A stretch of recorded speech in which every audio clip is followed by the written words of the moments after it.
হিংসা করে, মানে আপনি জাস্ট হিংসা করছেন, তাহলে আপনার আমল নামার যে নেকিগুলো আছে এগুলো পুড়ে যাবে।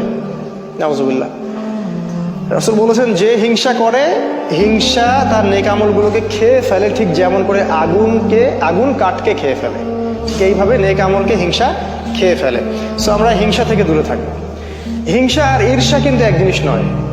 হিংসা হচ্ছে যে তোকে আল্লাহ যা দিয়েছে সেটা ধ্বংস হয়ে যায়, খারাপ নেগেটিভ জিনিস চিন্তা করা। আর ঈর্ষা হচ্ছে যে আমিও যদি ওই লোকটার মতো আল্লাহর পথে দান করতে পারতাম, আমিও যদি ওই লোকটার মতো আল্লাহর পথে মানুষকে দাওয়াত দিতে পারতাম বা ভালো কিছু বলতে পারতাম, আমি কোরআনে জ্ঞান পাইতাম, এগুলো ঈর্ষা জায়েজ। আল্লাহ রাসূল বলছেন দুইজন ব্যক্তির ক্ষেত্রে ঈর্ষা জায়েজ। যাকে আল্লাহ সম্পদ দিয়েছেন এবং সে দিন রাত আল্লাহর পথে খরচ করে, এই ব্যক্তিকে দেখে ঈর্ষা করা জায়েজ, যে আল্লাহ আমাকে দিলে আমিও ইনশাল্লাহ করতাম। আরেক ব্যক্তিকে দেখে জায়েজ, সে ব্যক্তির কাছে জ্ঞান আছে, কোরআন সুন্নাহর জ্ঞান আছে এবং সেই জ্ঞান দিয়ে সে মানুষকে ভালো কিছু শেখায়, এটা তার জন্য ঈর্ষা করা জায়েজ। আর হিংসা অন্য জিনিস, নেগেটিভ থট, সেটা হচ্ছে মানুষকে তোরটা ধ্বংস হয়ে যায়, এটা ঈর্ষা, হিংসা। আরেকটা হলো হিংসুক, এটা থেকে খুব সাবধান।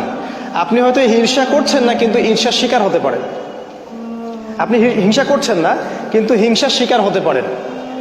আর এই বিশ্বাস করেন আমার কথা, এটা ইসলাম বিরোধীদের মধ্যেও যেমন আছে, ইসলাম পন্থীদের মধ্যেও তেমন আছে।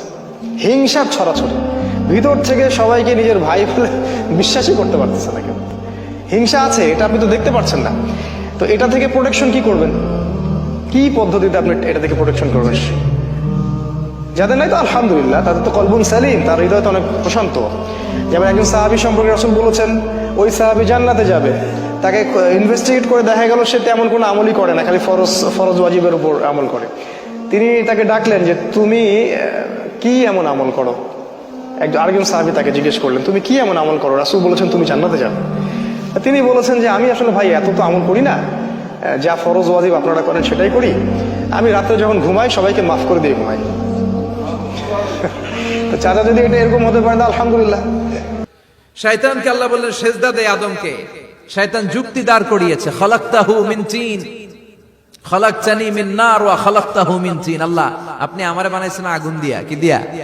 আগুনের ধর্ম উপরের দিকে উঠে আর মাটির ধর্ম সে নিচে পড়ে থাকে, আমি কেন সেজদা দেব?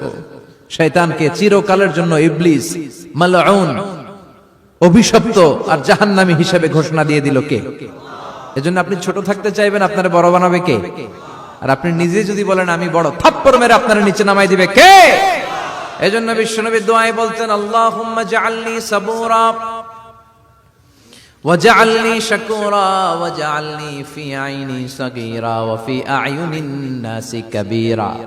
ও আল্লাহ, আপনি আমারে ধৈর্যশীল বানান, আপনি আমারে শুকরগুজার বান্দা বানান, আমার চোখে আমারে আপনি ছোট বানান, মানুষের চোখে আপনি আমারে বড় বানান।